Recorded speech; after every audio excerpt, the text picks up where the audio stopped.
has obviously suffered the greatest shock in its history, and I think it's just really crazy how the previous crises came in comparison to this absolutely shocking impact of 2020. And then the slides that I'm sparing you at this moment are the ones that sort of set the scene for the macroeconomic backdrop, but I feel that that backdrop is not entirely helpful to to realize the recovery that we could have had we had a better macroeconomic environment, meaning that we have lost, because of the COVID crisis, nearly 2 years of business, and that on the foreseeable horizon, actually out to the 2040 horizon, we do not think that we will regain the path that we had previously anticipated. This is different, of course, from the 2019 level, but so there's some kind of lasting structural damage because of this crisis. But nevertheless, the recovery is definitely underway, driven mostly by two things. So first of all, the travel restrictions, existence or removal of, is very much what's setting the pace for the recovery. And simultaneously, we're almost, one could say, surprised at the intense desire that people are manifesting in terms of wanting to get back into the travel that they were used to prior to the pandemic. So we think that we have a certain degree of insensitivity to prices this year that could, of course, fade into next year. But certainly this year, this is very profitable to our industry. We see that reflected notably in the blue line here. Domestic RPKs are more dampened by, still existing travel restrictions. And of course, the phenomenon of cargo, which was never really impacted, of course, by any of these restrictions to the same extent as passengers were. So that's what's happening. And this, I believe, is a pretty historic evolution of air cargo fares compared to maritime fares. So while we have these disrupted supply chains, fares have gone up across the board, all forms of transport, and in maritime they have gone up by more than in terms of air cargo. So this has eked out a rather unique cost advantage to air cargo, which of course explains a large part of the strong performance we've seen in cargo since the beginning of the pandemic. Now, those air cargo yields might not stay as elevated or continue to grow at the same pace going forward as the passenger traffic is brought back. So with more passenger traffic, we will have more belly capacity, and this is going to at least dampen the growth in cargo yields. But in terms of the passenger traffic, this is our long-term forecast, and we think that the industry as a whole will reach 2019 levels in 2024, with US leading probably in 2023 and China lagging probably in 2025.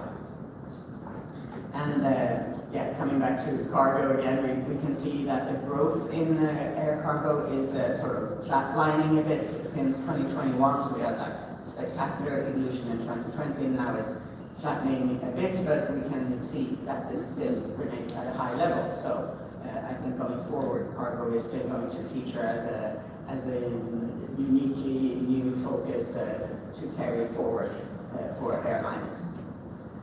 And in terms of the total load factor, we have this improved situation. The red line is obviously what we have achieved, and the blue line is the break-even load factor. So we can see how that, first improved and then has accelerated the rate of improvement, and we're now quite close to the break-even. And this is why we dare to think that perhaps in 2023 the industry could actually be profitable. Of course, many caveats, but nevertheless, this is clearly what this picture suggests. And in terms of this financial performance then of the industry, we are currently expecting a loss of 9.7 billion for the industry as a whole this year. And of course, it would have been marvelous to present a positive number here, but when we look at the pace of improvement, it's nothing short of spectacular, right? So the most damaging crisis in aviation's history, and within the space of 3 years, we can perhaps, fingers crossed, be profitable. I think that's an absolutely stunning performance, which attests to not only aviation's resilience, but also the agility and the creativity of people in this industry. Again, very much exemplified by the performance of cargo over the past few years. Now, across this profitability spectrum, we have a similar distribution regionally as concerns the return of passenger traffic. That seems logical, and we think that North America could be profitable already this year, followed then in order of performance Europe and the Middle East. And the regions that are struggling more are, of course, Asia Pacific, very much because of China, Latin America, and Africa. And then this fuel situation continues to be, of course, a major preoccupation of everybody, not only aviation, but the world economy also doesn't necessarily tend to do particularly well when oil prices are high. So high oil prices has a dampening effect on growth on everybody except the oil exporters. Yeah, but they represent some 17% of the global economy, so the net effect tends to be at least dampening. Now, how quickly can these fuel prices decline? We think that they will start to decline going into the end of this year and continue to decline in 2023, but only gradually and marginally, so leaving the absolute level still high in relative terms. And a particular situation, as you can see here, is the difference between the jet fuel price and the crude oil price. So this spread is the crack spread, and we assume a crack spread of 24% for this year, which compares to some 20% in sort of normal times, and a really low number in 2021 of 10%. So we then understand the shock that this is to our system, so to speak. And we think that the crack spread will remain elevated in 2023 because of acute lack of refinery capacity. And then the refineries have to decide which products to produce first, and jet fuel is not always the one that they choose. So that heightens the lack of available supplies, and obviously argues in favor of a high crack spread. And then what I find really interesting with this industry, amongst many things, is indeed the whack-a-mole effect it seems to have. You hit it over the head and it just bounces back. So confidence is still very high. We see that in this chart how airlines are ordering and taking delivery of more and more aircraft, supported of course by the improved financial situation, so we think that that will continue. We see confidence in entrepreneurship, which was better in 2021 than in 2019 on all these counts. The number of firms created, the number of firms closed, and the number of firms going into dormancy, which we define as fewer than 10 flights per month. So lots of entrepreneurship, and also a reasonable interest from the broader normal sort of investor community, because we are definitely significantly up from the lows that we've seen this year.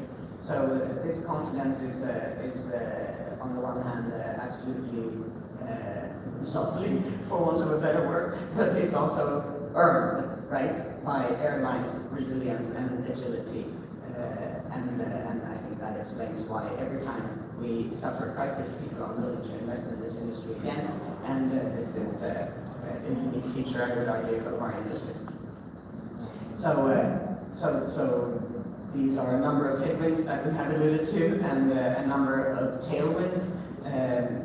Primarily the willingness to travel as long as people can do so, and then my closing word is that for the future of all of us in the global economy as well as in our industry, the single most important systemic solution to all our systemic crises would be to realize the energy transition.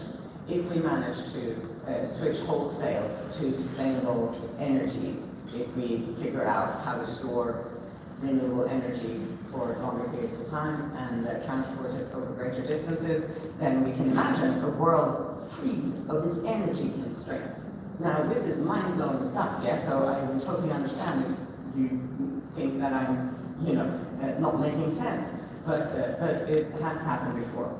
And the example that we took earlier is that of salt. Yeah, salt was a economic power commodity for millennia, and today salt is available to everybody at a very low price. And this is clearly the only way that we will be able to increase wealth and improve economic outcomes for everybody in the future. Thank you. Great. Thanks. Thanks very much, Marie. Before we open to questions, normal drill, we'll get a mic to you. Just identify yourself and your publication. So in the front row.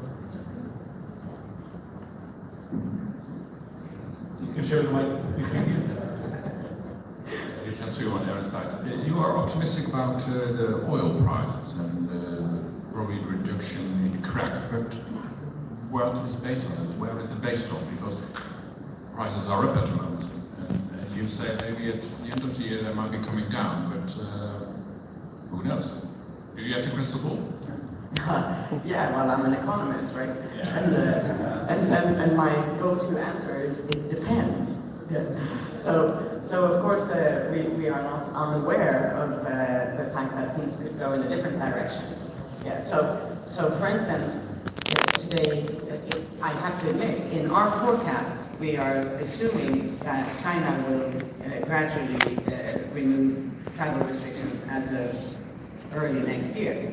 Since we elaborated our forecast, there has been news suggesting that that might not happen, or will happen at a much more gradual pace into the middle of next year at least, and possibly longer. So the longer time that China is sort of insulated a bit from the global economy, the lower the oil demand will be. Yeah? So that's something that argues for a lower oil price. But that in turn has other risks. Brings other risks in its wake, because as we all know, China has been the global economy's most formidable growth engine.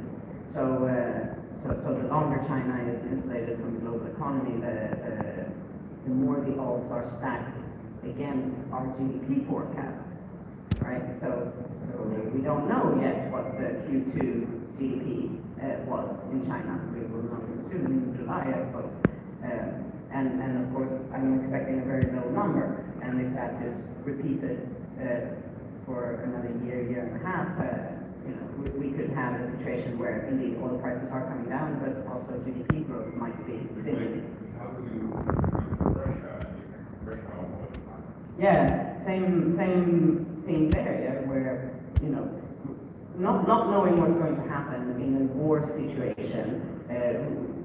I feel that the appropriate strategy to adopt is one of sort of middle of the road. Yeah, so we're assuming that this war will carry on for the better part of this year, but certainly not spread. Yeah, we cannot just make random assumptions about what might happen in that kind of situation. Yeah? So the result is a reasonably benign assumption about how this war will continue, meaning. Okay, this year, perhaps not so much next year, and certainly not spreading geographically. Now, if we are wrong on those assumptions, that would indeed paint a very radically different picture on exactly the point that you raised. Okay, next one. Hello, good afternoon. This is Andreas Schulz, freelance from Germany. Marie, you said costs are key.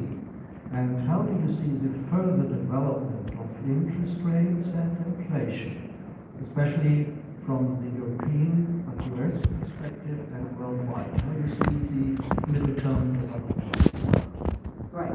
So clearly, inflation has already exceeded our expectations, so to speak. Yeah, I think there was a consensus previously among economists that we would see inflation decline into the year end, and that process has not yet started to be visible. And the other perturbing thing about inflation is that it's broad-based, not only geographically, it's quite geographically broad-based. The countries in Asia with the most travel restrictions are the ones that have now the lowest rates of inflation. But apart from them, everybody basically across the globe face higher inflation. And also it's quite broad-based in terms of its components. In finance, we talk about core inflation and headline inflation. So headline is with food and energy, and core is without food and energy. So core today in the US is around 6%, which is also a very elevated figure. So it's hard to say, as central banks were assuming, going into this year, that this is why we exclude food and energy prices as a rule, right? Because they tend to be transitory, lots of volatility, not necessarily a level shift. But it's indeed perturbing that the core index is also as high as 6% in the US, and also high across the globe. Across the globe. And so all of that is definitely. But I persist in thinking that we are still witnessing something quite transitory, even if transitory is now longer than we initially thought. And the reason why is that we are also in the middle of a technological revolution. And the first computer was in 1947, and a technological revolution tends to take 100 years in all its permutations and the way it feeds through the economy. So we have therefore benefited from a lot of deflation and disinflation in manufactured goods prices, right? And we have not seen the same in service prices. So this would be my hypothesis, is that we will see coming more deflation and disinflation in the service economy, whereas that might have played out. We might not see any further deflation or disinflation in manufactured good prices.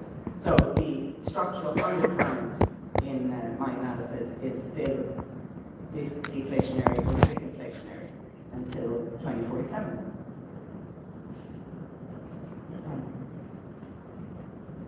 Then we'll come to the side of the room after that. Thank you, Tanguy Kemina with the Agence France Presse based in Paris. I was just wondering if you could rehash a little bit what you said earlier about high interest rates actually helping the margins. Some airlines which are, of course, heavily in debt. And a footnote as well, I was wondering if you had any idea about the amount of debt for the whole industry and how long it will take to go back to pre-crisis levels. Right. So over 650 billion for the industry as a whole. 650 billion, more than 650 billion is unfortunately the most precise I can be on that point. And how long it will take to deleverage? Well, that's it. We know, the world doesn't deleverage yet. It's just we don't really do that. so we cope with it. Yeah, and the way to cope with it is indeed health, or the one option we have today is thanks to high inflation, not necessarily thanks to high interest rates. Because of high inflation, we get lower real interest rates. So the example I took earlier is that the U.S. 30-year fixed mortgage rate today is 5.6%. So that's the nominal interest rate. We subtract 8.6% inflation, and we get a real rate of interest of 3%. So if my real rate of interest is a negative 3%, it means that I can borrow 100 and pay back 97. So this is where, I cannot stop myself from continuously quoting Dire Straits. I mean, this is even better than money for nothing, right? Because you are actually paid to take on this debt. Now, you still have to earn enough cash in nominal terms, right, to be able to pay the nominal interest rates service on your debt and whatever, amortissement. All of a sudden I can't think of that in English. Amortization, okay, thank you. On that debt, yeah. So you still have to earn cash enough to cope with the situation. But think about 2008, 2009, that crisis, the debt crisis with Libya and everything. There was absolutely very few creative solutions about how we were going to deal with this situation in any structural, systemic way. Yeah, and central banks, again, basically opted for negative real interest rates. So that's the go-to solution in a situation where there's just not much imagination or creativity, you could say, on behalf of policymakers. Or we could also say in a situation where it's really difficult to get people together and agree on stuff. Yeah. So the most efficient and effective way of dealing with huge debt burden is, of course, to have economic policies that promote growth. Yeah, if we have more growth, we have more taxes paid to the government, and that can actually be repaid. But this, we all know, it's difficult with structural reform. And this is where I think that our industry really stands out in terms of both resilience and creativity. So kudos to aviation. Was that the answer? Yeah. Thank you. Graham? Graham Dunn with Flight Global and Airline Business. Just a quick question about how you see the markets for both European and Asia Pacific carriers, because you're now projecting Asia Pacific carriers to lose slightly more money than you thought before, and European carriers to lose less money than you projected before. Is that really to do with demand and the opening of borders? Right, the different profile in the financial recovery? Yeah, clearly, it comes back to this point that I just made, that if you're faced with a difficult economic situation, the best thing you can do is to engineer growth somehow. So it's very much linked to how much people have been able to avoid, or they have removed travel restrictions. And even if you break it down on a country level, that also remains the case, that the winners in this situation are the countries that either didn't impose any restrictions, Mexico, right? And down to, I don't know who to cite, Vietnam, for instance. Yeah, Vietnam had restrictions, but then took them away, and now have a domestic market well above 2019 levels. So yeah, the best way to confront the increased cost is to earn more money. And the best way to earn more money in today's aviation industry is to have a government that doesn't tax you with travel restrictions. Yeah, just fine. Thank you. Hi, Jamie Freed from Reuters. My question is just, your forecast says that yields will rise 5.6% this year. Just wondering if that is weighted to the second half, because anecdotally you're hearing a really big price increases beyond that environment. And just whether concerned with rising inflation and interest rates, that the effect on consumers is going to make them be unable to pay higher fares later this year, and is that going to have an effect on demand? So the 5.6% I didn't quite hear, was that you're referring to the yield improvement? Yeah, for the year. So is that weighted toward the second half? Well, Is the second half running higher than 5.6, for example? yes, in the not necessarily weighted, but obviously accompanying the increase in traffic that we're projecting, and then helped on the other side by the fact that we do still think that some costs could decline somewhat, even if principally the price of oil. But when do prices start to get too high and affect demand, especially as consumers, the wages Right. aren't rising fast enough? Yeah, exactly. I think that's a very good question that we all ask ourselves. And indeed, this year we're just literally witnessing that people don't seem to care. Yeah, so we take that at face value. That the travel deficit is so great emotionally that people are willing to pay a higher price to satisfy that deficit or fill that gap, so to speak. And that will wane. I think we can all assume that will wane. And the longer we have this high level of inflation, for one, so into 2023, this will definitely start waning, I would think. And then the other thing is, of course, that we are also buffered by the high precautionary savings that households accumulated during the crisis. So if we think that they are using some of their savings to pay for the higher costs, to be able to fill their travel deficit, then at some point they will, deplete those savings as well, so they will no longer be available to buffer. And I would think that that will, start ripping in 2023 at some point. And finally, there's also another silver lining in the global economy at the moment, and that is that we have very low unemployment rates.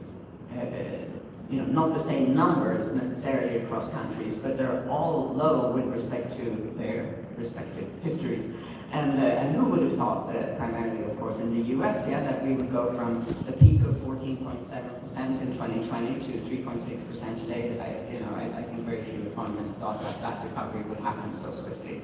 So while that it comes with its own sets of problems and labor shortages and higher wages, arguably, it still means that people are still earning. So as long as people are still earning, I am not so concerned in the absolute about the higher rates of inflation. So where we would flip into a much more negative global scenario would be the day that we start to see unemployment rates rising. And that again depends a lot on what happens in China. Is there any sense of bookings past summer? Because obviously everyone's saying it's going summer, how bookings are tracking pandemic levels, or if people are getting wired. If all of these sort of supportive effects would wane into the second half of this year, that's the question. No, well, possible, right? But our assumption is that it will pretty much last this year and start waning into next year. Yeah. And let me just add something, if I may, on central bank policies, right? So we now have countries with record debt levels, sovereign debt, all kinds of debt, corporates, households are also at record levels, but sovereign debt is very high in almost every country. And how can central banks deal with this? That's very problematic, because if they raise their nominal policy interest rates, perhaps to the height that one could arguably think could be warranted given the high rates of inflation, then they risk engineering a financial crisis in their own economies. Yeah. So that's not going to happen. So there's, I cannot tell you exactly what the cap is, but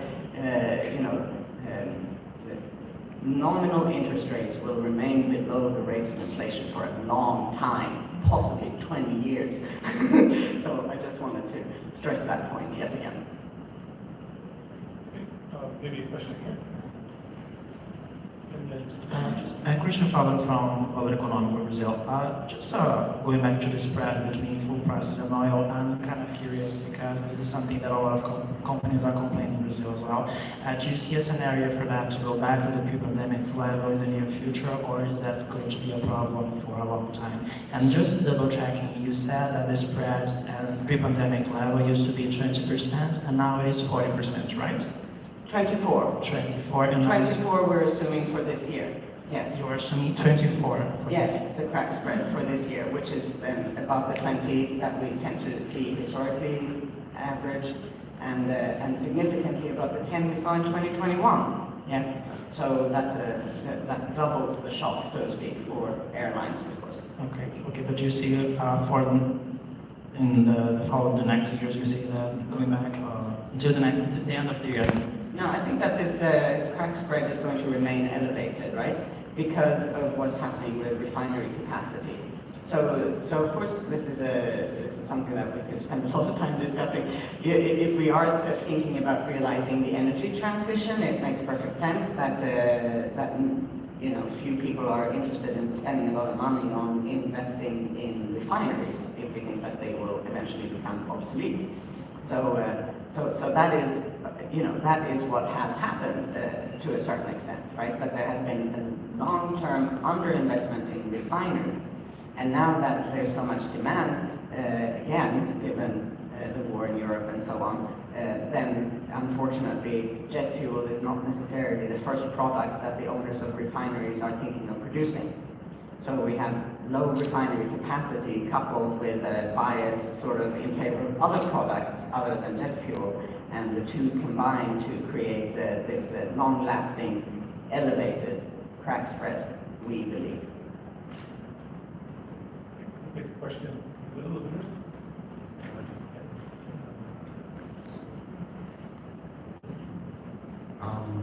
That was a very insightful presentation in the plenary, and I thank you for that. From the perspective of journalists, it was particularly good, I think. My question is about airports that have already informed of fee surges in the next few years. Schiphol, for instance, has set a 37% increase for the next 3 or 4 years. Is that in line with the general and expected recovery of the industry from the perspective of the airlines? Is that being taken into account to forecast, the recovery of the industry? Those greater expenses? Yeah, no, I think I have to admit to saying that we haven't embedded that into our forecast in any explicit way, that they would rise to the extent that we have seen in the numbers quoted earlier today. So indeed, I have to concede, there's a number of costs that we have not explicitly priced in our forecast. And another one is insurance, for instance. So we obviously have a huge insurance issue potentially on our hands given the situation in Russia, and that hasn't even started to be resolved yet. So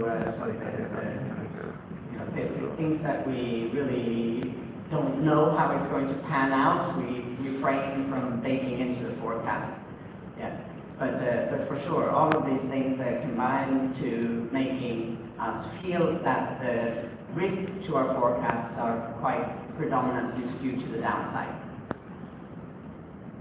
But just to be clearer, from my understanding, there is a general cost increase anticipated in the forecast. Yes, absolutely. Yes. But not, it's not like we have assumed that the airports are going to raise charges by 80%. No, I was just saying that on the point that they have already said how much it will be. So you know that for instance, Schiphol is 37%. Yes. For the next 4 years, right? So I think the point there is a lot of those increases are in some cases proposals. So we're hoping that cooler heads will prevail, leave it at that. And certainly there's an unpredictability there. But there is inflation baked into the forecast, but not with those specific examples. Good point. Yeah, and I would also add perhaps that it's, it's funny how, or funny is not the right word, but interesting to note how as soon as we have an issue in aviation, the go-to response seems to be to say that airlines should do something, as if airlines were the only link in our value chain. Yeah. So I persist in thinking that we could produce better results for the whole value chain if we manage to work in a concerted way and not seeing each other necessarily as or have a predatory view on each other, so to speak. And it surprises me when people call on airlines to cut travel. Right? I do not see how that can be the spontaneous reaction when you see problems at airports, that we should cut travel. My spontaneous reaction would be that we should expand airport capacity.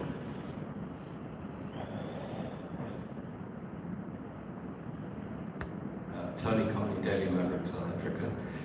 Really, it's more a question of clarity. If my memory serves correctly, looking at the graph on net zero calculations, they were based on the assumption of a rise in passenger numbers from 2 billion to 10 billion by 2050. But I see the projections that you're projecting 3.8 billion passengers in this coming year. Just for clarity, what was the pre-COVID passenger peak? Thank you. I think on that detail we're going to have to get back to you. So perhaps have a chat with the team in the media room afterwards. Sorry about that. It's a blatant demonstration of my youth in this industry.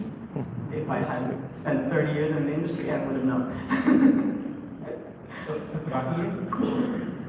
From Norwegian Business Day. I wanted to go back to the debt burden of airlines. And we know that during the pandemic, many airlines were lucky to get help from lessors with conversion of debt to equity, powered by the hour, things like that. And I wonder, is there still a window for doing measures like this for airlines that still have to restructure? We have a very current situation with SAS and Scandinavia. Yeah, you're Swedish. Norwegian. Norwegian. I'm Swedish. Oh, Hey. Right. No, I mean, I think that business models are definitely in a state of permutation, and as they should be, you know, because the only constant in the world is that everything changes all the time.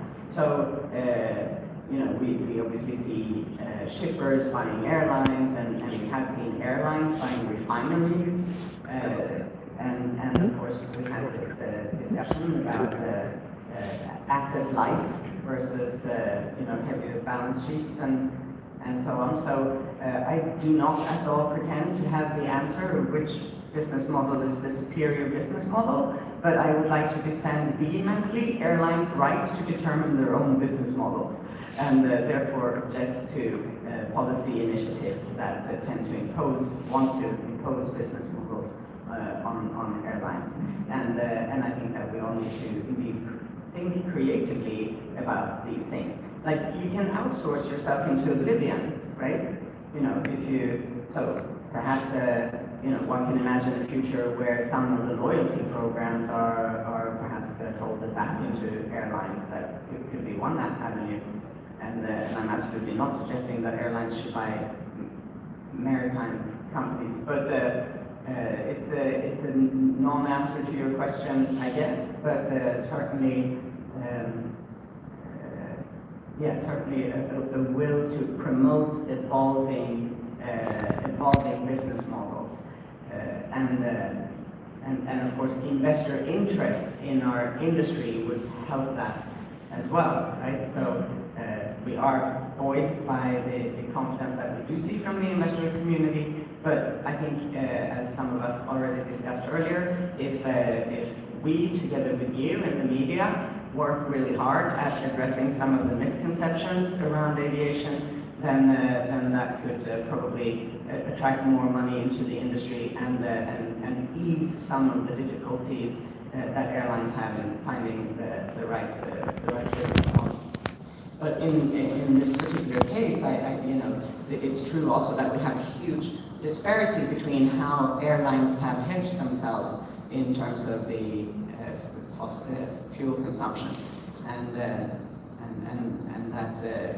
we all understand that when you don't know if there's going to be any demand or not, it's you know, not a very good idea to necessarily hedge.